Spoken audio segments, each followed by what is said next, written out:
السلام عليكم ورحمة الله وبركاته. الحمد لله نحمده ونستعينه ونستغفره ونعوذ بالله من شرور أنفسنا ومن سيئات أعمالنا. من يهده الله فلا مضل له ومن يضلله فلا هادي له. ونشهد أن لا إله إلا الله وحده لا شريك له. ونشهد أن سيدنا ومولانا محمدا عبده ورسوله. أما بعد فأعوذ بالله من الشيطان الرجيم.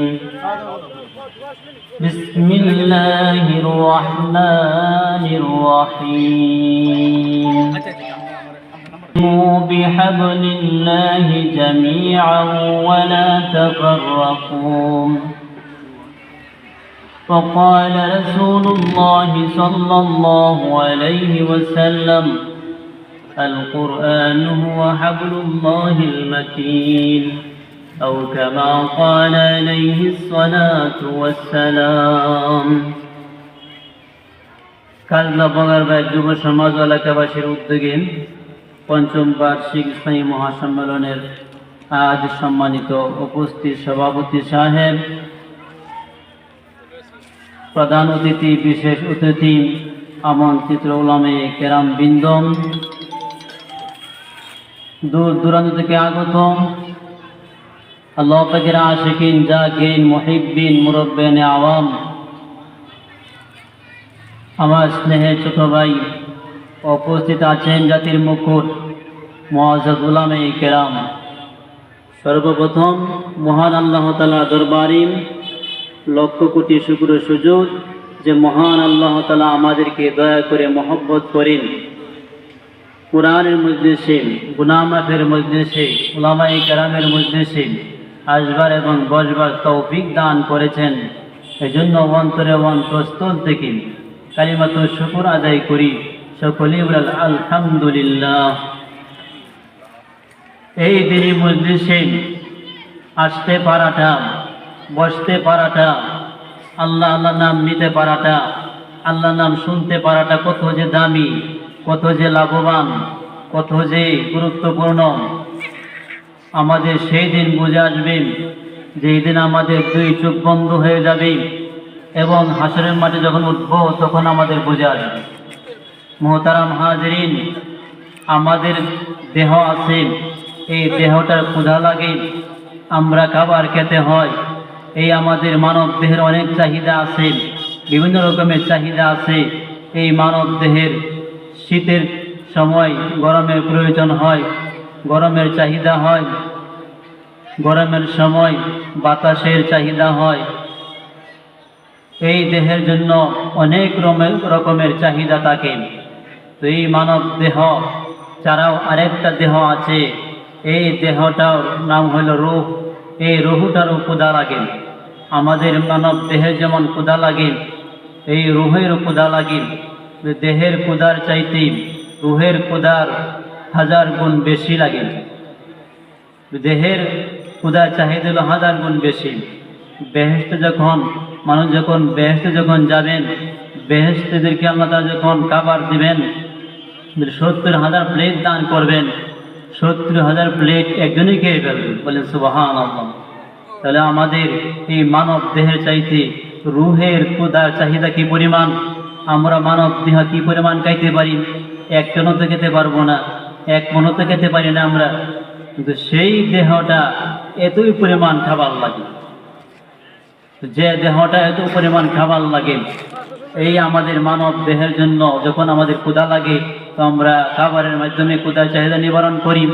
যখন আমাদের পিপাসা লাগে এই পানির মাধ্যমে আমরা পিপাসা নিবারণ করি। যখন আমাদের শীত লাগে এই লেপের মাধ্যমে এবং চাদরের মাধ্যমে আমরা এই শীত দূরীভূত করি। যখন আমাদের গরম লাগে তখন আমরা এই বাতাসের মাধ্যমে গরম দূরীভূত করি। আর দেহটাকে সুস্থ রাখার জন্য, ঠিক রাখার জন্য, ক্ষুধা নিবারণের জন্য এই দুনিয়া যত আসবাব আল্লাহ তাআলা দুনিয়া এবং আসমানে সৃষ্টি করেছেন, এইগুলো দ্বারা আমরা সুস্থ রাখি। আমরা যত ধরনের খাবার আমরা খাই, যখন ক্ষুধা লাগে আমরা খাবার খাই। এই দুনিয়া যত আসবাব আছে, যত খাদ্য ফুড আছে, যেগুলো আমরা উৎপাদন করি, এই সবগুলি হইল আমাদের দেহের খোরাক। সেই সবগুলি হইল আমাদের মানব দেহের খোরাক। আর আল্লাহ তাআলা যে আমাদের ভিতরে রূহ দান করেছেন, এই রূহের ক্ষুধা যে লাগে, এই ক্ষুধা নিবারণের জন্য দুনিয়ার কোনো আসবাব নাই, দুনিয়ার কোনো খাদ্য নাই যে খাদ্যটা রূহের ক্ষুধা নিবারণ করে। এমন কোনো জিনিস দুনিয়াতে নাই, আল্লাহ তাআলা সৃষ্টি করেন নাই। সেই দেহটার খোরাক কি? এই মানব দেহের চাইতে 1000 গুণ বেশি যে ক্ষুধা লাগে দেহের রূহের, এই রূহের খোরাক হইল একমাত্র আল্লাহ তাআলার নাম নেওয়া, কোরআন কারিমে তেলাওয়াত করা। বলে সুবহানাল্লাহ। আর দুনিয়ার কোনো জিনিস যদি কেউ 1000 কোটি টাকার মালিক হয়ে যায়, 1000 কোটি টাকার সম্পদ তার হয়ে যায়, এর দ্বারা রূহের সামান্য ক্ষুধা নিবারণ হয় না, সামান্য নিবারণ হবে না। একমাত্র এই রূহের ক্ষুধার নিবারণ হয় আল্লাহ আল্লাহ নাম নেওয়ার দ্বারা এবং কোরআনে কারিমের তেলাওয়াতের দ্বারা। বলেন সুবহানাল্লাহ। এই জন্য আমাদের দেহে, মানব দেহ একদিন শেষ হয়ে যাবে, থাকবে না, রূহ আমাদের থাকবে। এই রূহটাকে সতেজ করার জন্য, রূহে ক্ষুধা নিবারণের জন্য আমাদের দিনই মজলিসে বেশি আসতে হবে, আমাদের জিকির আজকার বেশি করতে হবে, আমাদের কোরআন তেলাওয়াত বেশি করতে হবে। কোরআন তেলাওয়াতের মাধ্যমে আমাদের রূহ সতেজ হয়, রূহ পরিষ্কার হয়, রূহের সুস্থতা আসে। রূহ যেগুলি অসুস্থ হয়ে যায়, এগুলির ঔষধ হলো কোরআনে কারিম। বলেন সুবহানাল্লাহ। আল্লাহ তাআলা নিজেই বলেন, ওয়ানুনাজ্জিলু মিনাল কুরআনি মা হুয়া শিফাউন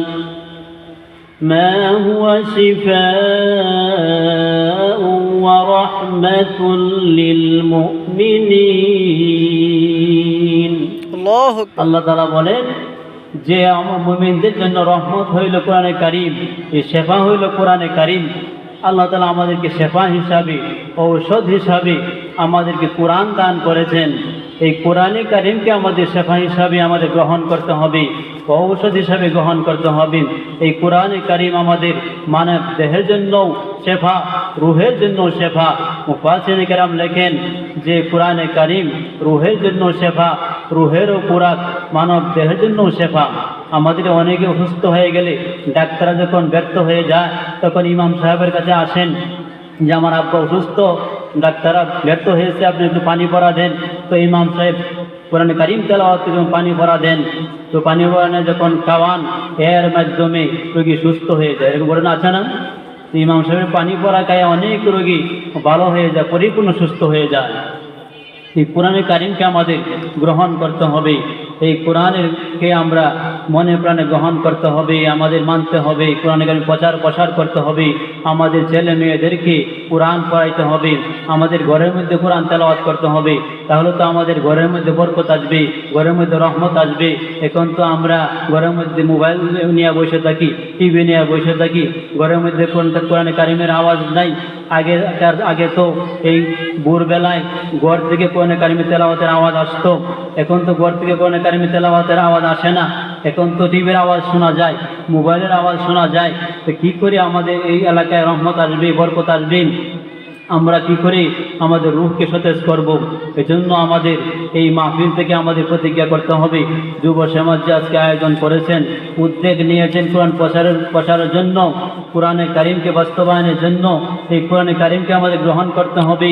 এই মাহফিল থেকে প্রতিজ্ঞা করতে হবে। যদি আমরা প্রতিজ্ঞা করি এবং কোরআনে কারিমকে আমরা সঙ্গী বানাই, কোরআনে কারিমের তেলাওয়াতকে আমরা প্রচার বাড়াই, আমাদের ছেলে মেয়েদেরকে মসজিদে পাঠাই কোরআন শেখার জন্য, তাহলে এই মাহফিলটা আমাদের সার্থক হবে। এত কষ্ট করি, এত শ্রম দিন, এত অর্থ খরচ করে যে মাহফিলটা করেছেন, এই মাহফিলটা আমাদের সার্থক হবে তখনই যখন এর থেকে আমরা কিছু ফায়দা নিব, যখন আমরা আমলে কাটাবো, আমাদের জীবন কি যে অবস্থা আছে, অবস্থাকে আমরা পরিবর্তন করবো, ওটা উন্নতির দিকে যখন আমরা যাব, তখন আমাদের এটা আমার সার্থক হবে, মাহফিলটা আমাদের জন্য সফল হবে, নাজাতের ওসিলা হবে।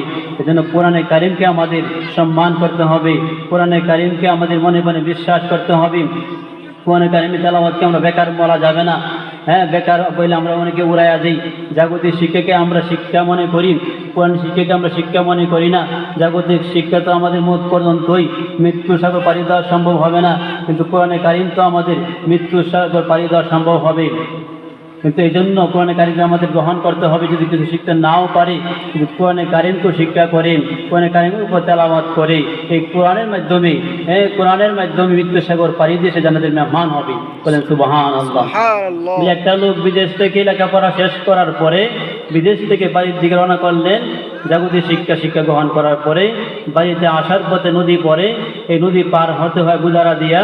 তো তিনি নৌকাম যখন উঠলেন, তখন মাঝিকে জিজ্ঞেস করলেন, মাঝি ভাই তোমার বয়স কত? বলেন যে আমার তো 40 বছর 50 বছর হয়ে গেছে। তো শিক্ষিত লোক তিনি আবার প্রশ্ন করেন, জিজ্ঞেস করেন, মাঝি ভাই বলো তো জোয়ার ভাটা কেন আসেন? তখন এই মাঝি লোক বলেন, আমি তো এইগুলা জানি না, জোয়ার ভাটা কেন আসে। তখন এই শিক্ষিত লোক বলেন, তুমি কেন এই জোয়ার ভাটা শিখলে না, জানলে না কেন? তোমার তো জীবনে সারানায় পিতা হয়ে গেল, সারানায় বরবাদ হয়ে গেল। তো মাঝি বলেন, আমি তো এই জোয়ার ভাটার মধ্যে বইটা কেন ধরতে হয় এটা আমি জানি, কিন্তু জোয়ার ভাটা কেন আসে এটা তো আমি জানি না। তো বলেন, আমার 4 আনা বিতা হয়ে গেছে, 12 আনা তো বাকি আছে। তা আবার প্রশ্ন করেন, এই চন্দ্রগ্রহণ সূর্যগ্রহণ কেন হয়? তখন মাঝি বলেন, এটা তো আমি জানি না, এটা তো আমি শিখি নাই। তখন শিক্ষিত লোক বলেন যে তুমি চন্দ্রগ্রহণ সূর্যগ্রহণ কেন শিখো নাই? তোমার তো আরও জীবনে 16 আনার মধ্যে আরও 4 আনা বিতা হয়ে গেল, 8 আনাই বিতা হয়ে গেল, বরবাদ হয়ে গেল। এরপর আবার জিজ্ঞেস করেন শিক্ষিত লোক যে ইতিহাস তুমি জানো? তখন মাঝি লোক বলেন, আমি তো 40-50 বছর ধরে আমি মাঝিগিরি করি, নৌকা আমি চালাই, কত হাসি দেখলাম, পাতি হাঁস দেখলাম, হ্যাঁ, বালি হাঁস দেখলাম, বনানা হাঁস দেখলাম, রাজা হাঁস দেখলাম, কিন্তু ইতিহাস তো আমি দেখি নাই, ইতিহাস তো আমি চিনি নাই, নামও শুনি নাই। এই বিভিন্ন ধরনের প্রশ্ন করতেছেন। তো যখন নদীর মাঝখানে যখন গেলেন, যাওয়ার পরে নৌকা যখন বাতাস যখন শুরু হয়ে গেল, জোয়ার আসা শুরু হয়ে গেল, নৌকা যখন দুলতে লাগলো, তখন এই শিক্ষিত লোক চটপট করতেছেন, নদীর এক মাথা থেকে আরেক মাথা যান। হ্যাঁ, তিনি এই অস্থিরতা বাড়ে গেল। তখন মাঝি লোক জিজ্ঞেস করেন, স্যার আপনি এরকম করতেছেন কেন? আপনি এই হায়তাস করতেছেন কেন? অস্থিরতা করতেছেন কেন? তখন তিনি বলেন, মাঝি বলেন, আপনি কি সাঁতার জানেন না? তখন তিনি বলেন, না, আমি তো সাঁতার জানি না, আমি তো সাঁতার শিখি নাই। মাঝি লোক বলেন, আমার তো জীবনে 12 আনা বিতা হয়ে গেল, আমার তো 4 আনা বাকি আছে, আমি তো সাঁতার জানি, আমি ইতিহাস জানি নাই, আমি চন্দ্রগ্রহণ সূর্যগ্রহণ কেমনে হয় এটা আমি জানি নাই, শিখি নাই, আমি এই জোয়ার ভাটা কেন আসে এটা আমি জানি নাই, শিখি নাই, কিন্তু আমি একটা জানি, আমি সাঁতার জানি। কিন্তু আমি সাঁতার জানার কারণে আমি 4 আনা যে বাকি আছে এটা নিয়ে আমি এই সাগর পাড়ি দিয়া আমি জীবনকে বাঁচায় মরতে পারবো। কিন্তু আপনি যে এত সার্টিফিকেট অর্জন করলেন, চন্দ্রগ্রহণ জানলেন, সূর্যগ্রহণ জানলেন, জোয়ার ভাটা কেমনে হয় জানলেন, ইতিহাস জানলেন, কিন্তু আপনি সাঁতার জানেন নাই, একটা আপনি জানেন নাই।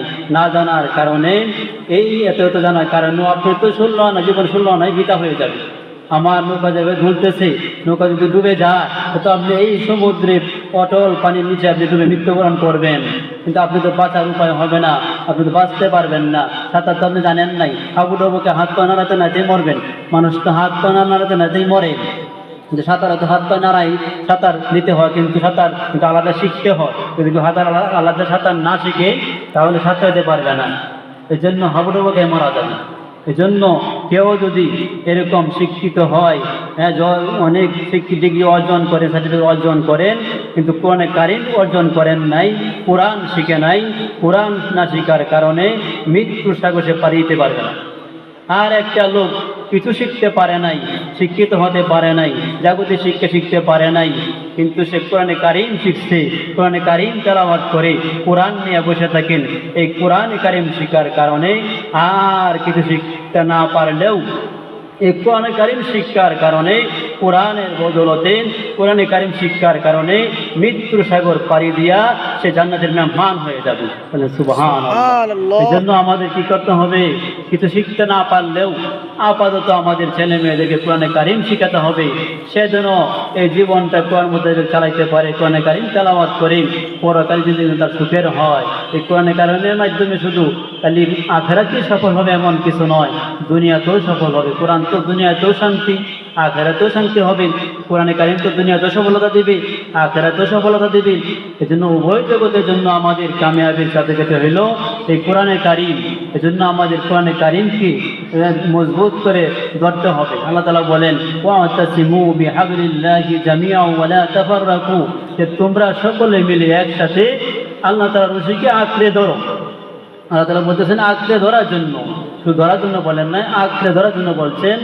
রশিকে ধর্ম বলছেন, রশি বলতে হাদিসের মধ্যে আসছে যে রশিদ আল্লাহ তাআলা বলছেন, রশি দ্বারা উদ্দেশ্য হইল কোরআনুল কারীম। বলে সুবহানাল্লাহ, তোমরা কোরআনকে আঁকড়ে ধরো, কোরআনকে সঙ্গী বানাও। এই কোরআনের মাধ্যমে তোমাদের এই আল্লাহ তাআলার রজ্জুকে শক্ত করে ধরা হবে। এর মাধ্যমে তুমি আল্লাহ তাআলার প্রিয় বান্দা হবে, আল্লাহ তাআলা মাকবুল বান্দা হবে। কোরআনে কারিমের মাধ্যমে যে আল্লাহ তাআলা আমাদের সৃষ্টি করেছেন, সেই আল্লাহ তাআলার প্রিয় বান্দা আমরা হতে পারবো এই কোরআনে কারিমের মাধ্যমে। আহমদ ইবনে হাম্বল রহমতুল্লাহ আলাইহি একদিন স্বপ্নে দেখেন আল্লাহ তাআলার সঙ্গে স্বপ্নে দেখা হইল। আল্লাহ তাআলাকে জিজ্ঞেস করলেন, হে পাক পরওয়ারদিগার আলম, আপনার প্রিয় বান্দা হওয়ার জন্য, আপনার কাছে মাকবুল বান্দা হওয়ার জন্য উপকরণ কি, বস্তু কি? আল্লাহ তাআলা বললেন যে কোরআনুল কারীম। বলে সুবহানাল্লাহ। আল্লাহ তাআলার কাছে আবার প্রশ্ন করে আহমদ ইবনে হাম্বল যে আল্লাহ তাআলা কোরআন বুঝতে বললে হবে না বুঝতে বললে হবে? আল্লাহ তাআলা বলেন, বুঝতে পড়ুক না বুঝতে পড়ুক, তেলাওয়াত করলে, যেই তেলাওয়াত করে, যে আমার কোরআনে কারীম পড়বে, সে আমার মাকবুল বান্দা হয়ে যাবে। সুবহানাল্লাহ। আল্লাহ তাআলা আমাদের সকলকেই এই কোরআনে কারীমের উপর আমল করার, কোরআনকে পড়ার, কোরআনকে গ্রহণ করার, আমাদের ছেলেমেয়েদেরকে পড়ানোর তৌফিক দান করুন। সকলে বলেন আমিন।